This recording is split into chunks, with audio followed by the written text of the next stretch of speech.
Action. Action, Jackson. Action. That's an alligator. No, that's the thing with the number on it. It's called a clapperboard. That. Yeah? Yeah. It's a clapperboard. Yes. No, does that mean we should do something now? It looks more like a clapperboard than an alligator, I think. Does it? No? It might do. Apart from the fact that it doesn't look like either. It looks like you doing something weird. Clapping. And how unusual. Clapping. Isn't there an STD called the clap? I don't know. It just popped How would I know? How would you know? How would I know? I don't know. It's this kind of thing that kids pick up. I don't mean they get it. I mean they kids learn pick about, up they at learn school, about it. right? Well, well, there you go. Right. STD. I had this book at school called the Clap. It was a freebie from the local health authority. No, I actually I had this book, The Diary of a Teenage Health Freak. Oh. Don't ask me why. Why did you have it? Don't ask me why, because I like the cover. Okay. You know, the same way in the modern world, you've got the Diary of the Wimpy Kid or something like that, right? Well, it was done in that kind of style. Don't judge a book by its cover. Or who you're going to love by your lover. Are you okay? Sorry, I'm just coughing. Unprofessional that is to cough into your mic. I didn't. I lifted up and I put my hand down like that. Up, down. And I did the up, down cough. Do the up, down thing, right? Mm-hmm. And then clap. So, stop it. Sorry. It's really annoying. That didn't even work. My clapperboard is broken. You missed. You tried to clap and missed your own hand. I did. That's terrible. I know. Welcome to the Practical Parenting Podcast. We're going to disappear into the background again because the sun has just this very moment poked its head out from behind a dark cloud. It looks some kind of etheric. You're making up words again, just to beings, just to try to be cool. Yes, I do that. Has Jazzy got a nappy on over there? No, she hasn't. Jazzy, do you need to pee, my love? Would you like to hop on the potty? Jazzy had a bit of a regress. Is that a word? Yes. Regress. It's the opposite of progress. Yeah, with her peeing. But that happens to kids. I remember one day when Will was completely fully potty trained, even during the night, and suddenly one day he decided to poop on the chair twice. Yes, again, it's the talk, but that's that's a mummy talk. Parenting stories. Yes, exactly. So it's a regress in her potty training, and she's been having a hard time yesterday and today as well. She's had an accident today as well in the morning, and she, when I saw it, she was genuinely. I'm really nervous about this because. Well, for obvious reasons, I'm nervous about it because I know that we're pushed for time to do things, and that I know especially you are under a lot of pressure to do things, and I know that it just lessens the amount of time you have to spend on all the key important things if you have to clean up a little accident as it happens. Yes, I know, but this is you cannot just reintroduce. Thumbs up. We got thumbs up. No, seriously. Would you believe it? Yeah. Wow. Yeah. Thanks. We really appreciate that. That's like the first one in weeks. Wow. So, I know. That's so cool. I think I'm going to celebrate today. Celebrate? Does it mean bottle of wine? You crazy? Flask of beer? Do they say, what is a flask? You Do they have flask of beer? I might have a cask of beer. I have a cup of tea with some cinnamon. Yeah. Why not? Does cinnamon go in tea? I think it does, doesn't it? Yeah, it does. You can have apple and cinnamon tea and stuff. Oh. You had cinnamon in your coffee yesterday. Yeah, I didn't did. you? I remember that. I remember something. It was good. Okay. Jake, welcome to the conversation. If you've got any questions about parenting, are you a parent? Do you care? Do you pay any rent? Please. Do you have any problems with your parents? Okay. Do you? Sorry. Hi. Hello. Hi. Where are we going?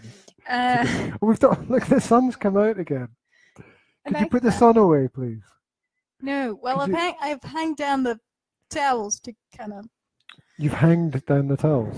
Is that a word? Hanged. I've hung up the towel. The towels to block all the light coming. My English doesn't work anymore today because I've spent the whole night using it yesterday, and I think I've over-Englishified my brain. Really? Yeah. Really, I wouldn't have been able to guess that from the last sentence. Not at all. Absolutely not at all. Yes, I was working on a very long text. Yes. Translated from Slovak to English. It was about a really interesting subject, wasn't it? Yeah, it's about hygiene. Hygiene. Hygiene. Hi, how are you? Yes. Sorry. And about cleaning things. Yeah, in companies stuff. Actually, that relates to. I was going to say that's kind of interesting because one of my clients works in that area as well. Yeah. The Kimberly Clark. Did you know that Kimberly Clark? This is ridiculous info, right? Kimberly Clark have 170 different kinds of disposable hand towels. 170 different types.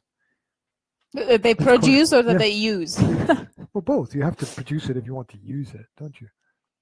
So, I mean, it's pretty stunning statistic because like most people go to the shop and they either buy a dry wipe or a wet wipe, right? Don't.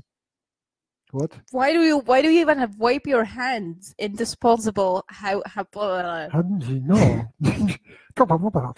In disposable hand towels. Do you know how unecological that is? What is? You just have a towel, right? Hand towels are not ecological. You just have a towel, or you should have that blower thing that you have in the public toilets, where you just put your hands in and then you take them out and then dry, right? And there's no paper waste produced. I mean, who needs disposable 170 disposable hand towels? Companies that are producing products in factories and have assembly lines and all of those things. They do. They need these machines. You need special dispensers. What do they call it? Non-static things that they pull the. Okay, here's an example. Okay. When you're car production line, right? So at one point on the production line, the car has to get sprayed, right? Now, when the car gets sprayed for its color, you cannot have any dust in that room because, the dust will go into the car and you spray the dust onto the car. Obviously. Right. So everything's got to be ultra clean. So they got to have these special wipes that make sure that all the small pieces of fluff and everything stay on the wipe and don't, go off into the air. So crazy for their hands. Crazy stuff, right? Crazy stuff. That is completely crazy. Well, it's not. Well, they even have special gloves they have to wear. Yeah. Special rooms they have to go through to make sure they're not taking the wrong kinds of. Yeah, I know. Fibers. I know. I understand. I understand. Yeah, I've just translated a lot about how you use transition spaces so that you don't bring the contamination from the outside to the inside. Isn't it weird that we've both been working on that with different clients? Yeah, it is a little bit. I think it's like when you live with someone, how how people sometimes harmonize in different areas of life. Maybe that's happening. Sort of. Yeah. I'm aware of something like that does exist. Meanwhile, I'm turning down the volume of a Tinkerbell in the background. Right. The diary. I'm gonna get to this. The diary of the teenage health freak. Okay. Right. So I think there were the Adrian Mole books. Now, I don't know if you ever Got that. Okay. And they were the first, like, how a teenager should live their life and the problems a teenager might have, like, and it became really big. Yeah. Then there was the Diary of the Teenage Health Freak, and then later on the Diary of the Wimpy Kid. So they're all kind of the same book for different generations of teenagers, right? Okay. The Wimpy Kid is for teenagers. I thought it was like, the ages like 9, 10, no? Okay. I don't know. I've never read early it, so age of maybe teenagers. preteens or something. Isn't the Wimpy Kid sort of this diary thing? So he has to grow up, right? You can't continue to write the same diary. So it's like it starts at a certain age and then it could be progresses, it right? Could be. So it starts at a younger age. I told you and I don't know progresses because I haven't read it. I don't know. I just saw it. But... the film. It's a film as well. No, just a book on the shelf Anyway. in the library, and I was Yeah, thinking, the would kids Will section. like that? And I thought maybe not just yet. It's funny because the title, "The Diary of a Wimpy Kid," you wouldn't have the diary of a Macho. macho kid. Oh. Yeah. Diary of a super cool, super popular guy, loved by everyone, who has no problems. That wouldn't make a very interesting storyline, would it? Yeah, I know. you can't have a storyline without conflict and Without a conundrum crisis, and crisis. Yeah, for sure. For sure. Absolutely. Anyway, I had that book, and there was anyway, I'm not going to mention it again because it's like a constant repetition of the same title. And it had a section in it on sexually transmitted diseases. Oh. I remember there was 3 pages, and I remember reading through them and being horrified, which I think was the whole point of it, actually. the whole point of that section of the book was to horrify kids, teenagers and scare the bejesus out of them, as they say. So they never approach opposite sex. Opposite sex? No, they only approach the same sex after that, apparently. That's not what I meant. What? Oh, okay. So, sorry. I was trying to be all politically correct, which is pointless in the modern world. Because no matter what you do, you offend somebody. So you might as well just start by offending everybody and get it over with, right? You just have to say, I have no opinion on anything, and then you'll be okay. I haven't checked the streams. I haven't checked. Oh, you haven't seen that? Look, no. You haven't seen this. I made a little advert for us there. Yeah? There, yeah. Is that the original advert? Well, it's the original advert for the webinar that I cut up and turned it into an advert for the podcast. Oh. How cool is that? Oh. Reusing the old material in a new way. Yeah. Didn't think about doing that, did you? No, I didn't. There we go. Look. It looks nice, doesn't it? It does. The audio is a bit jumpy, but I just did it as I don't care, just. I have a friend who made an advert recently, and she did it without audio, but with writing, Because people never listen. Yeah. So I was thinking that. They just watch when you have your free time, you could just add like these, not subtitles, but just short messages like free webinar. Well, we're talking, the date, when it would. Do you want me to write it on paper and hold it up to the people on Facebook so that they can? No, I mean, when into the video, you edit the video when you have a free time. Because I know you've got a lot of that. You basically don't do anything all day. Just trying to piss it off. Talking about things that happen that piss people off. Oh, she fell asleep. 2 things at the same time. Number 1, our daughter has just fallen asleep without a nappy on. She's fallen asleep without a nappy on the sofa. That's a high probability. Which is never a good sign. It's a high probability of accident. Second, the neighbors who are not supposed to work. We're doing this earlier today, aren't we? We, yes. We started earlier, but is it not? Oh no, it's not. It's not 1 o'clock yet. It's not 1 o'clock yet. They just went knock, knock, knock. You can't even really hear that, though, can you? You can't even really hear that. I mean, you can hear that, but you can't hear that on the through the. It's not going to pick that up. I don't know, and I don't like that risking of, well, we'll wait and see. I'd rather know how it's going to turn out. I know Right? you I mean, would. it's not really No, much of a strategy to. that's your thing. It's not really much of a strategy to go, oh well, maybe it'll be good. You know, what is that? But sometimes Right? you have to take know. risks. But everything I do, every 5 minutes, I take a risk in my life. What are you talking about? Well, this is just one of them. Oh dear, I've taken risks all morning. Have you? Yes. So. Well, like while eating my lunch, for example, that was a risk, right? Eating the weird thing that we had for lunch today. What did you call it? I called it weird thing. Weird thing. Yeah. The recipes, page 73. Yanka's weird thing. Can you imagine a restaurant menu? You know, like in this country, I could imagine a restaurant in this country with pork chops and beef steak and weird thing. Well, they give it another name, wouldn't they? They'd call it Yanka's surprise. Yeah. Wouldn't they? Or Yanka's mystery. Mystery or potluck. Potluck. Potluck, they'd call it potluck. That's a good one. What are we going to do about the kid that's fallen asleep on the couch without the nappy? Do you want me to go and stick a nappy on her?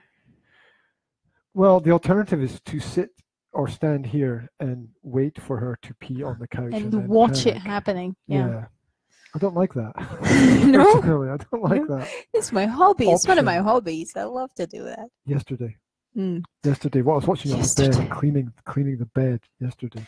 You will not believe yesterday. Seriously, you have to believe it. So, true. Baby sleeps in her bed, right, in the afternoon. No. She pees herself. So I strip the bed, right?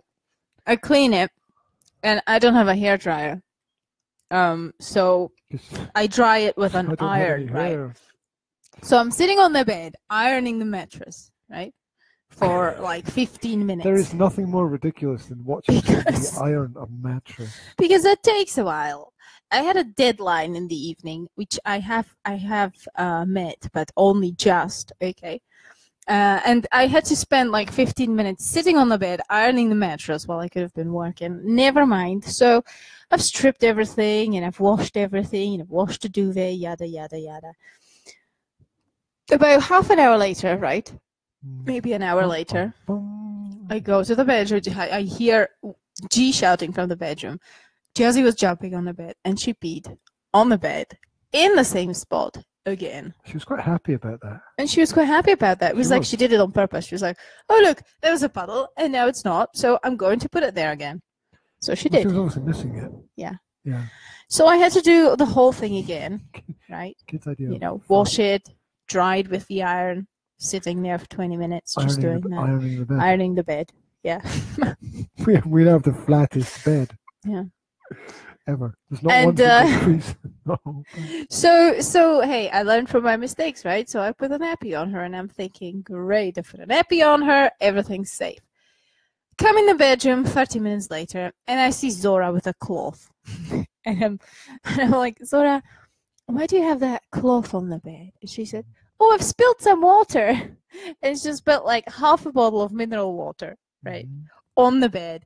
Again, right next to that spot that I've already dried twice. So, well, at least I didn't have to clean it, right? Oh. I just dried it, but still. I spent another 20 minutes sitting on the bed, ironing it. Right. So I spent my whole bloody day yesterday ironing the bed.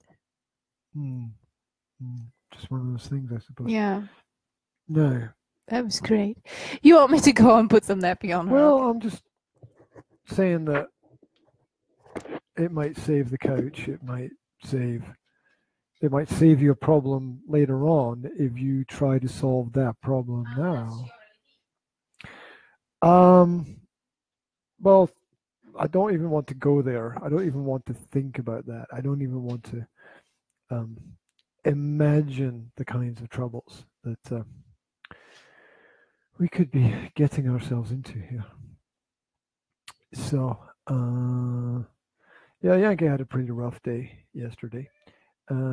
She was cleaning up after the kids a lot of the time, and doing all those mothering duties that just they all add all those little duties they all add up very very very slowly to fill.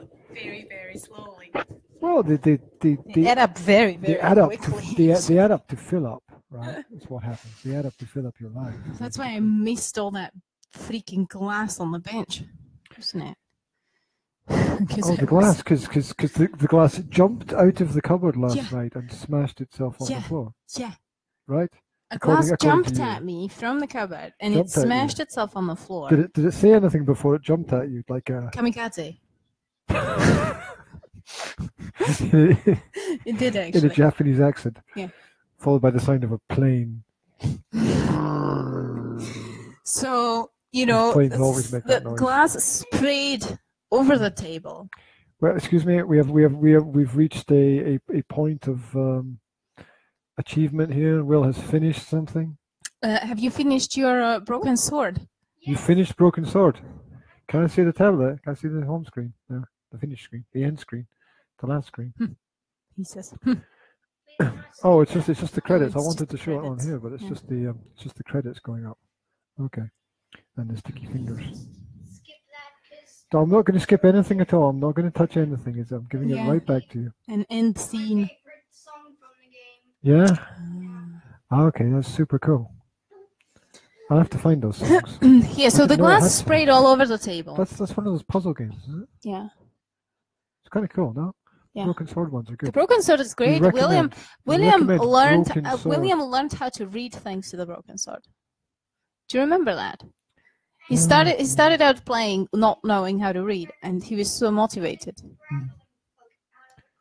Mm-hmm. Okay, you can tell us all about your tactics for solving the problems a little bit later, Will.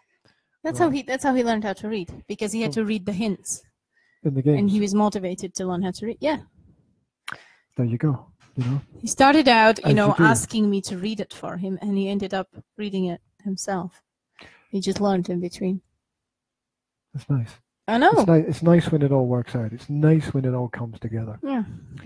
Basic. Anyway, so the glass spread all over the table. The glass spread all over the sitting bench. How did it get everywhere? I don't know. What did it like jump off and then smash on the floor, then jump up onto the table and smash on the table, then jump up onto the bench? Well, what I thought is that it jumped out of the... It was a small glass. You said it was a shot glass. Yeah, it was a shot glass. I thought that it jumped out of the bench and landed on the table because I didn't really see it because it jumped by itself, I told you. I thought it jumped out and it smashed on the kitchen table, right? Because I've found bits on kitchen table. And that's why it never occurred to me to even check the bench, right? Which was really stupid because I should have. So I've cleaned up the floor and I've hoovered up the kitchen table and I've hoovered up the sitting bench because there were little bits on the sitting bench as well. So I've cleaned that. Yeah, I know. That's the other side of the kitchen. Yes. And then this and I hoovered like these tiny little bits that you could only see because they're reflected from the sun, right? And then this morning, G wakes me up. When you shake the table here with your hand. Oh, that shakes. I'm sorry. The whole and this morning, G wakes me up saying, "There's a lot of glass on the bench," and I'm like, "What?" And there was a lot of glass on the bench. I almost ate it for breakfast. Completely missed because I spilt some of the muesli onto the bench, and I had my bowl, and I was like, "Oh, I'll just scrape the muesli from the bench into my bowl." At which point I realized there was glass. So I was like a second away from scraping the muesli into the bowl with all the glass and eating it for breakfast. That would have been the end of me. Well, you probably wouldn't swallow it. And they're talking about risk. I told you I risk something every 5 minutes, right? I've already risked my life today. You survived breakfast Several times. Thankfully. Yes. Oh, yeah, I'm sorry for that. It was exactly in between me breaking a glass, tidying it up, trying to meet the deadline, and having to iron the bed 3 times. So I suppose my head just kind of missed out. You kind of didn't know which direction to look in, did you? No. With all that going on. And you had your translation to finish as well. Yeah, I was trying to get every free moment possible to do that. Not many free moments, yes. No. As it goes. But that's how it works out. Every time when if I have to work during the day, okay, every time, it's the time when the kids are the most, what do you call it? What's the word? Excited, overcharged, no. full of energy, disruptive, demanding. Yeah, demanding. Because and it's logical, because I don't give them attention, they ask for it, right? Oh, it's the. I mean, if I didn't have anything to do, I would naturally, give them attention, and Right. they would be more calm when I need a second to do something else, right? Because they would be more filled, if you know what I mean. You mean more filled? What? More filled emotionally with attention. Okay. Can you fill somebody with attention? Yeah. Yes. Okay. I'll go with that. I can.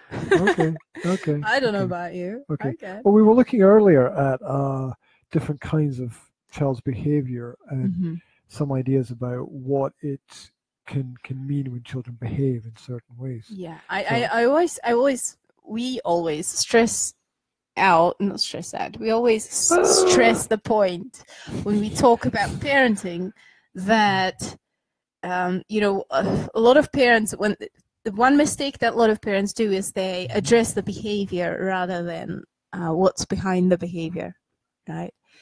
And that way they end up with disconnect, because their child is communicating something to them, but they're not responding to that communication. They're responding. Basically, from the child's point of view, they're responding inappropriately, like they don't understand what the child's trying to say, right? And you've got a disconnect building up. So it's quite important to always think before we respond or before we react. It's always good to think and try to figure out what is actually really going on. What's the child communicating to me? And I think that this so if I understand it correctly, if I understand it correctly, part of the problem is that, like a doctor, you're focusing on the symptoms. The symptoms, the result of what's causing the problem, rather than the actual problem itself. Yeah, sometimes, it began at another place in another time. Yeah. Essentially. Yes. So it may seem counterintuitive sometimes that when a child comes and does something horrible, you would like to just send them to the room, but instead you if you understand the need behind it, you're going to empathize, cuddle, be really nice to the kid. Somebody seeing that would think, oh, wait a minute, but that child just hit you. Why did you cuddle them? Right? That doesn't make any sense. But that if a child hits me, he's being aggressive. He's probably stressed out or something, or he needs my what you're looking at is you're looking at a reaction to something. Yeah. Not the cause. You're looking at the reaction. Yeah. You're reacting to the reaction, which takes you even further away from solving the problem. Yeah, so exactly. So, if you react without thinking about why the child just hit me, you could hit the child back, or you can send them to the room, or you can tell them off and say, no hitting, it's not nice to hit, and you don't address what he's trying to communicate to you. So he's like, well, I'm telling my mom that I need her attention, and she just told me off for that, right? So the kid's like, I'm not very happy. I'm going to have to get her attention in a different way. And they'll go and spill the milk all over the floor or whatever, right? That gets your attention. And of course, that's not going to work. So the disconnect just grows bigger. So the motivation behind the behavior is usually different than what it looks like. So let's talk through some of the ideas that are presented here. The first one is that kids who whine, and I've talked about whining before, usually the kid feels powerless, something similar to the fact that they can't cope.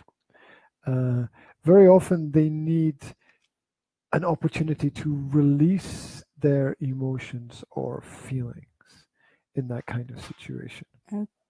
So what's your perspective? Is that do you think that's right in some way, or does it miss the mark?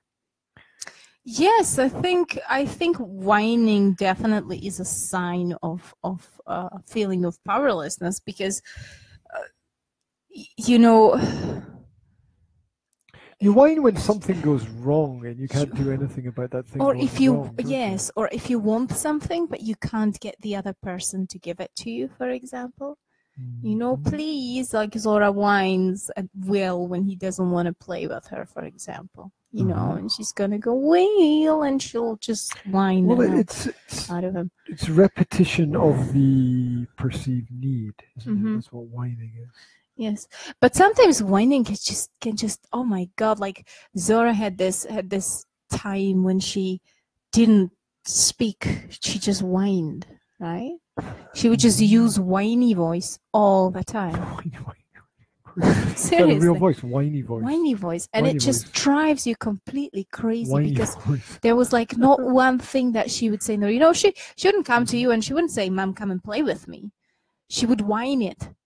And even if it was the first time, you know, that she introduced something. I understand whining if you don't respond, or, you know, whining if I say no and she really, really wants it. I understand that. But she had this time when she would whine all the time. She would say good morning to you, whining it, right? How'd you whine good morning? Good morning, Mom. Oh wow, that was really good. Yeah, I know. That's really good. You must have some experience with that. You did a great whiner. I know. Oh. It sounds like a wino. So how do you solve the problem, correct the problem, modify the problem? Well, that's a good question. What do you do?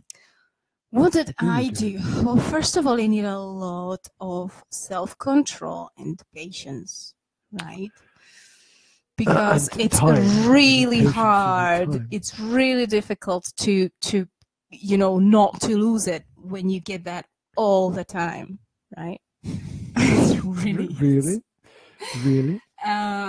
Next thing I did was I just tried to focus on what she was telling me rather than the whining. And I just responded to the needs that she was communicating to me, which were different, obviously. You know, it varied from situation to situation.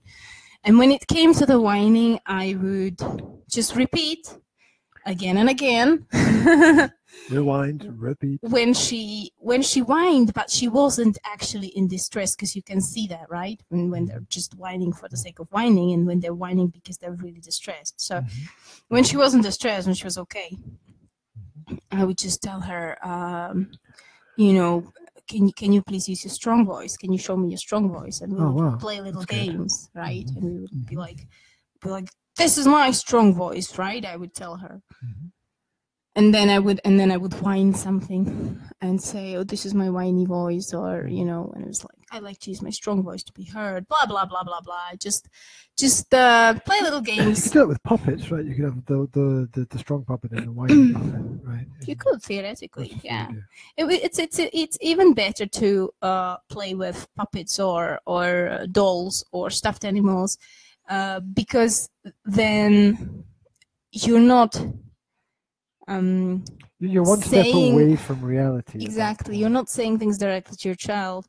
You're not making them feel guilty about something or ashamed of something, but you know, you're talking about a stuffed animal, not about the kid. So it's easier for them to see things objectively in that situation.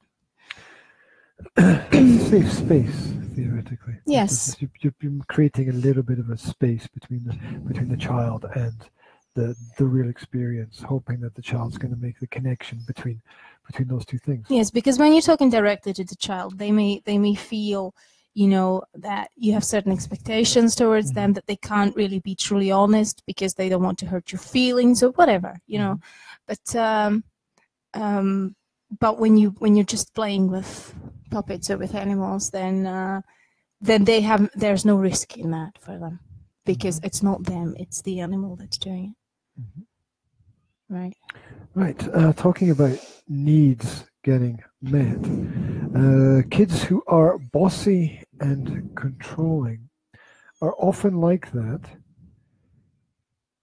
because they're worrying that they won't get their needs met. That's interesting. I can't really think of a situation of a child being bossy. I'm trying to think. Well, imagine an environment where the child is maybe not being bossy towards a parent, but is being bossy towards another child. Yeah. Like it's usually kids are usually bossy towards other children, not really the parent. I'm trying to think of situations. Zora is sometimes bossy towards Will. Well, it's definitely an attempt to get what you want without consideration of other people's needs. Yeah. And I'm using interchangeably the words want. But it could basically be the fight response to a situation where you feel threatened in some way, right? Mm-hmm. Like you're worried that other kids will not want to play your game, for example. So you will start off by being bossy to, you know. Well, isn't there a possibility that those seeking to control are those who very often have an experience of not having any control, and they're craving control. The same principle with bullying, right? Mm-hmm. So it's the bully that is bullied at home. Oh, so you think that kids that don't get any control in situations could seek to have the control elsewhere, to gain it elsewhere? But to have that experience of control, because everyone needs to have that experience, yeah. And so it could be the fact that maybe if a child's displaying this at school, it could be because their parents are bossy and controlling. They don't have any control at home. They feel a need to have some control over their life, so they express that in the school environment. You know that would actually fit with the profile with what we talked about before, the whining. Mm-hmm. And if you think about it, if our middle daughter is on one hand bossy and on the other hand whining, and basically she's displaying the same thing, right? The feeling of powerlessness or the feeling of less of control, right? Uh-huh. Which is very easy, I think, when you're a middle child. Being a middle child myself, right? Of course.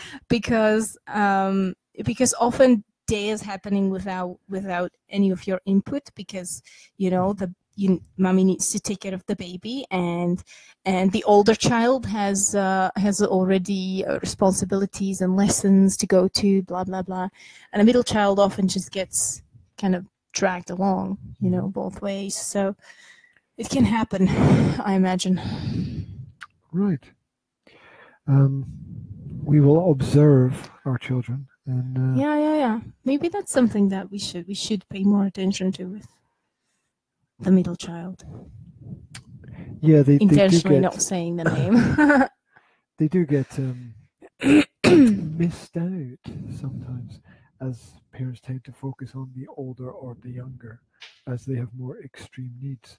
Anyway, moving on, kids who taunt or compete with siblings, talking about siblings, often need to feel more valued for who they are. Absolutely, I agree. Absolutely, 100%. Again, they're looking for more connection to the parent as well. Yeah. Especially the value thing. Definitely the value thing. It's something that's I don't know. It's difficult, I think, for the kids. If you're a kid from a family that has more kids, which you're not, but when you are, I am, right? The competitiveness is there. I can't. Competitiveness in terms of competing for the attention of the parent, or competing for the attention of the parent. Yes, competing for being valued maybe by the parent sometimes, like because sometimes it's enough for the parent to praise one of the kids and it's enough for the other kids to feel less valued in the situation just because one of the children is being praised. I am not exactly sure, because obviously there must be something, because I mean, you have two situations, okay? Ideal situation is that, parent praise the child and the other kids go, yes, that's true, he's really good at that. We all value him and he's an awesome member of our family. That's the situation that you want to have. Okay. That nobody feels not valued. Everybody feels, individually Appreciated. unique and appreciated, yes. And nobody feels threatened. Right? So if you don't feel threatened by the others, you don't feel jealous, and you don't feel that you're not valued. Okay. On the other hand, is the situation that I described, right? Is the competitiveness, the jealousy, the seeking attention and seeking evaluation from the parent. And I have to give this a second thought, because I'm not quite sure what's the difference between, how do you create the individual environments? I mean, how do you, what is the single determining factor, that determines which situation you have? Can you be a bit more specific about that?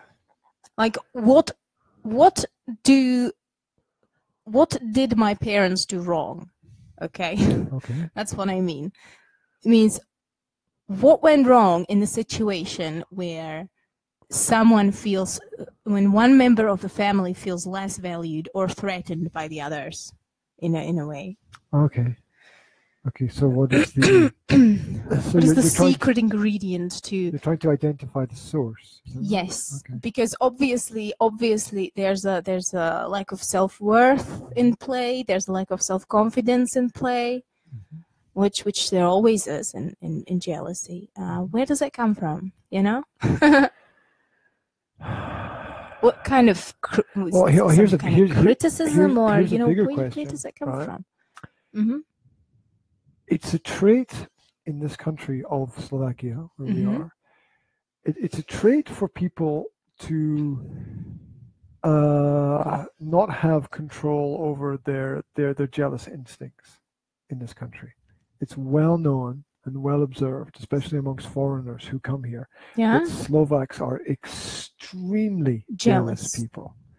Extremely jealous. Yes. They never look at what somebody else. They almost never. Okay, let's not make this an absolute. They almost never look at what somebody else has got and say, "Oh wow, that's so nice. That's so fantastic." That must have taken so much hard work. Well done. And I've noticed that. They don't. In a real sense, I mean, because you can use bullshit, right? So no bullshit, just in a real sense, yeah. Yes. Yeah, where they tend envy. They tend to have problems controlling that element of their own character. Yes. So I agree. And that's a whole nation. I agree, absolutely. That's a whole nation. So they say, where does that come from as a nation? Never mind. Like they say that a Slovak would envy your coffin, right? I mean, seriously. You can have mine. What do I care? They can be, and it's ridiculous. You mean, it's like, I know what you mean. It's ridiculous. It's like somebody has a disabled child and they're going to be envious that he gets benefits from the government, right? Seriously. No, it gets that far. It gets to that level. It does. It's disgusting. So instead of saying, hey, that's really good job, or that's what a clever person to have achieved that success, they will what's the word? Talk them down. They will, I don't know. It's like they will like talk behind they'll talk behind your back, and they'll say, "Oh, well, this person's horrible because this and this." They will look for flaws and criticize, and it's just not a good trait. I don't know where we get it from. I don't know. It's lack of self-confidence. There must be a huge national, a lack of self-confidence on a national level. Well, there's definitely we're just a small country kind of feeling to it. We don't have much. It's weird because power. on one hand, people are like, banging their chests, going, "We're Slovaks, and we have this, and we have that, and we're great." And Are they? yeah, they're like, "Oh, we have these beautiful mountains and this great nature." And I don't see them doing that. no, I've never seen Slovakians doing that. what about the nationalists? I mean, I don't know. I've never hung out with any nationalists in the negative sense of the term. I mean, I know people who are proud of the correct things to be proud of about their country, but they're not nationalists to a point where it's what's the word? To the point where it becomes negative. no. To the point where it's. What about? Oh my gosh, derogatory? there's Is that the term? so many people. You haven't met the wrong people, obviously, because there's so many people who are Try to stay clear of the wrong people. exactly. Me too, The but wrong trousers, I don't it? know for a fact that there's a lot of Second people time who like can't stand the Hungarians. Okay, for example, there's a lot of xenophobes around here because the Hungarians are horrible because they live in south part of Slovakia. A lot of them, they'll go like the Czechs are horrible. We were competitive with the Czechs, right? Even though we used to be one nation.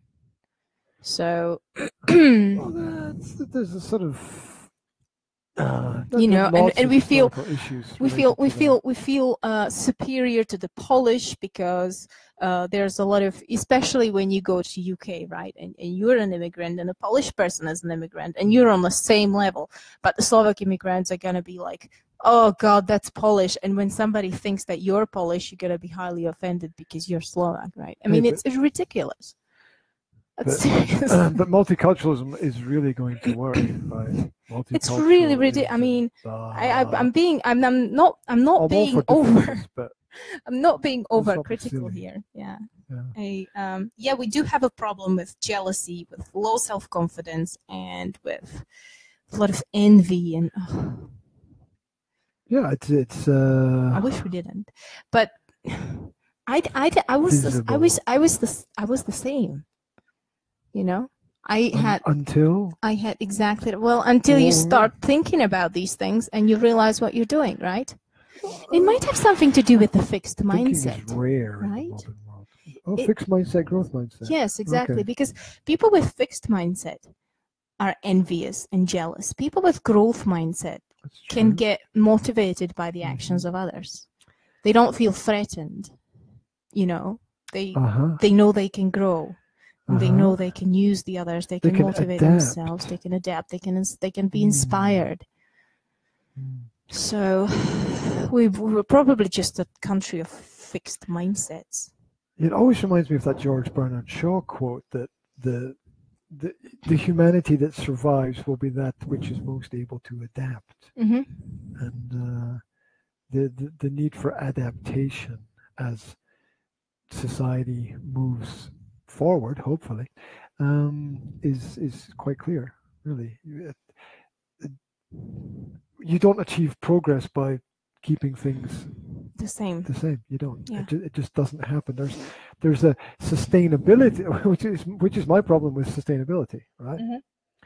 Yeah, we're all we need things that are sustainable, right? So you want to keep everything the same. Well, no, that's not what we're saying, but it's going to be part of the result of that, for sure. Yeah, I mean, yes, I'm all for let's not deplete unnecessarily. I think the resources unnecessarily. To keep things sustainable means to keep things going until you find a better solution. No. Not to get to a point where you're without any resources and stuck. In that definition, with it defined that way, yes. But there's also there are many other ways to define sustainability. It's not always defined in the same way. There's a lot of comparisons that can be made between sustainability and rationing. And if you do that, then you start to see that it's not always positive to. No, but if you think about it like running a household, right? Financially, okay. then in order to have a sustainability, from financial point of view, you have to ration, right? You can't earn your wages on the 15th and then spend it all on the 17th. No. Right? You have to ration. Well, I usually spend mine before the 17th, to be honest. There you go. So don't we all spend it before we get it? So you know what I mean? Some amount of rationing or sustainability, whatever you want to call it, sustainability through rationing is essential if you have limited resources, and you do. Yeah, but let's focus on the fact that it wouldn't necessarily be a focus on sustainability, it would be a focus on logic. Right. It would be a focus on logic. Because you would logically do what you have to do to make sure that you don't end up in a bad situation. Yes, but isn't sustainability a result of logical thinking of that sort? You want to achieve sustainability, because you don't want to just achieve sustainability because you love the word, right? You want to achieve it because you have some kind of reason. There is some kind of logic behind it. Yeah, I've always wondered, sustainable for who? When people talk about sustainability, there always seems to be somebody who's benefiting more than others from that kind of situation. Anyway, getting back to talking about kids who don't listen often feel that their desires are, does that make sense? I don't know. Kids who don't listen often feel their desires are would be unacknowledged. No, it says here in the statement, kids who don't listen often feel their desires are acknowledged. That doesn't make any sense to me. Often don't feel. You can't read. Oh, I can't read. That makes sense. That explains People it. who can't read often feel. Often feel that nothing makes any sense. Oh dear. There we go. Right. That's interesting, isn't it? So kids who don't listen often don't feel. You know what I did? Do you know what I did psychologically? I think what I did psychologically. There are two negatives in the sentence, and I removed the second one because it's not logical. Because you're a teacher.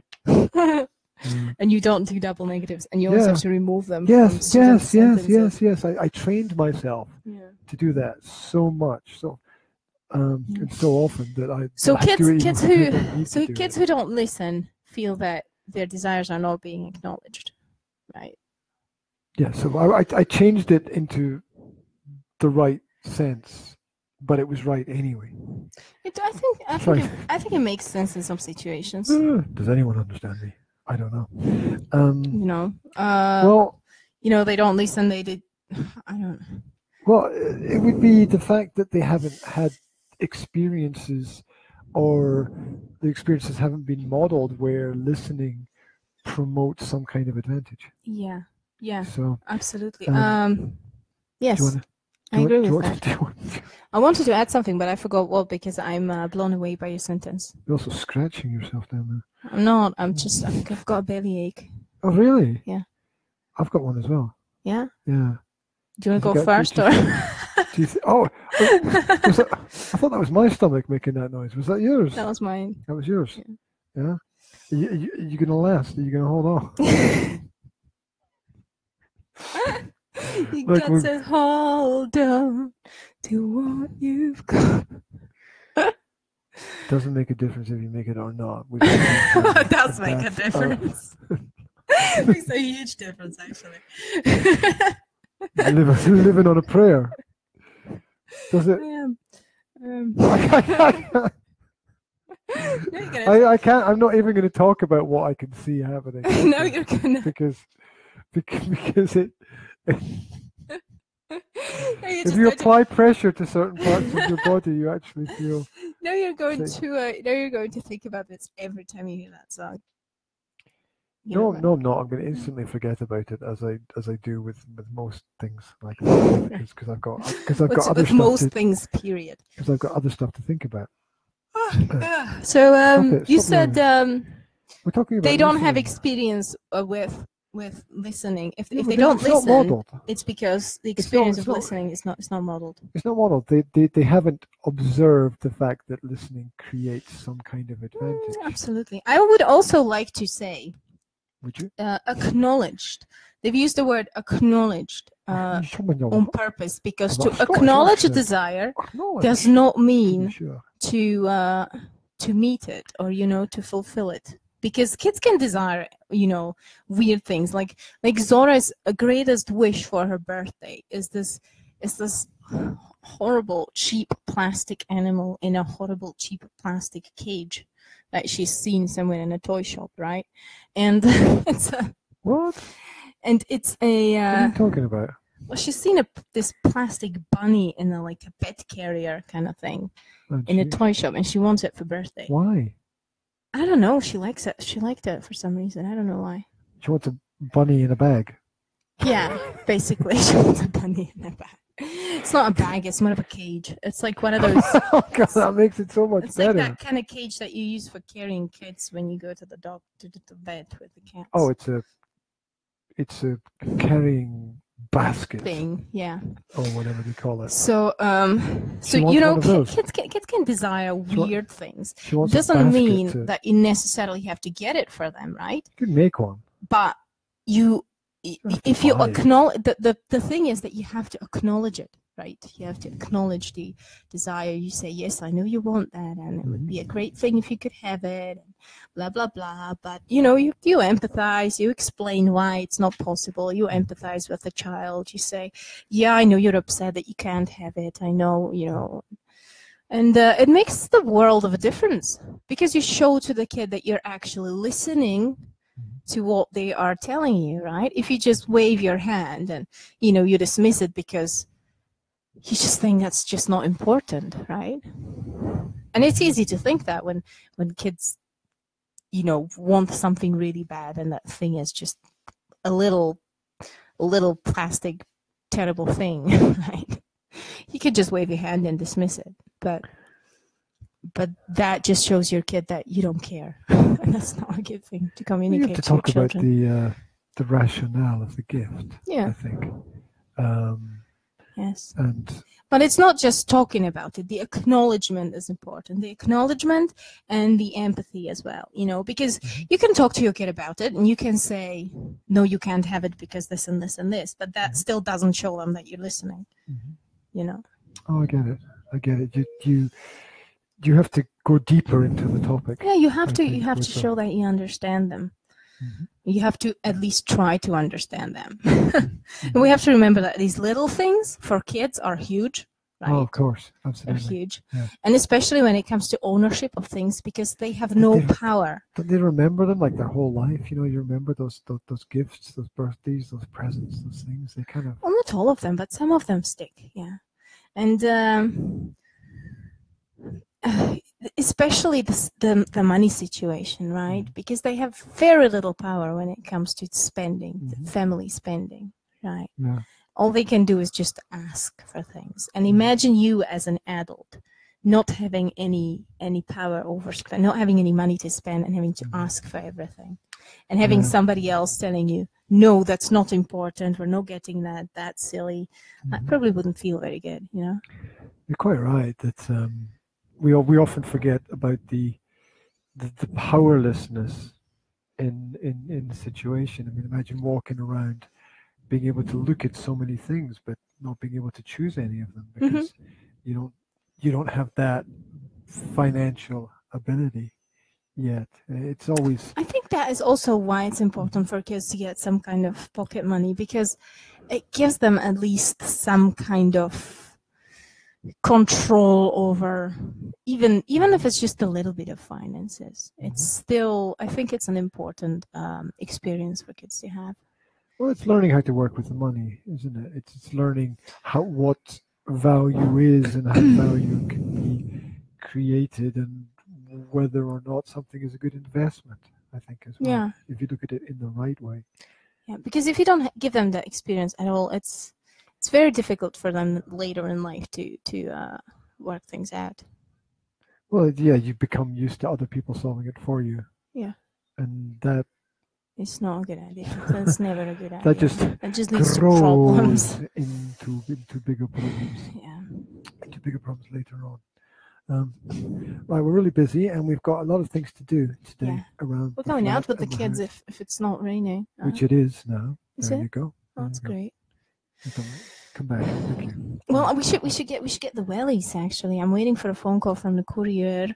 Oh, you ordered. I ordered wellies. You ordered wellies for the kids. And he should bring them in by 2:00, so that should be good timing. We'll just pop them on and go outside.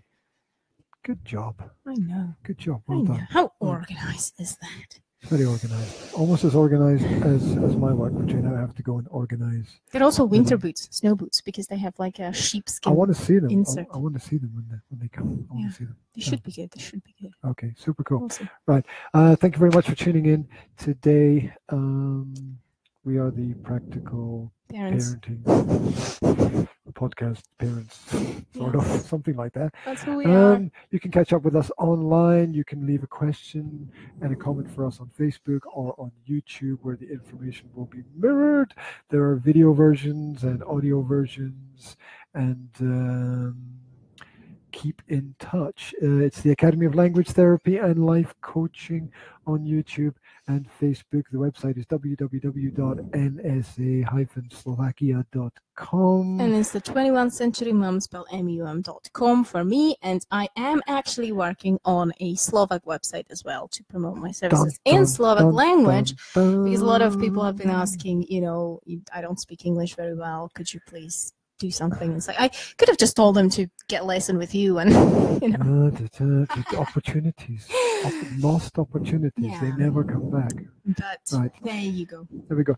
Today's information was brought to you by us and from the website totallypregnant.com, as opposed to only half pregnant, whatever that might be. Right. Almost pregnant. Almost trying hard. Right, there we go. Wherever you are, have a wonderful day, and we will be back with more information about a lot of things that are coming up that you don't know about and that you don't know about either. Okay, so surprise. Woo-hoo. Okay, thank you very much for tuning in and paying attention. If you're joining in just now, it all gets repeated on Facebook, so you can go right back to the start. Right, yes. There you go. Cool. Say bye to everybody on Facebook. We'll see you later. Bye everybody on Facebook, and thank you for watching. Okay. Bye. I just don't know how to turn it long and prosper. May the force be with you. Tra-la-la.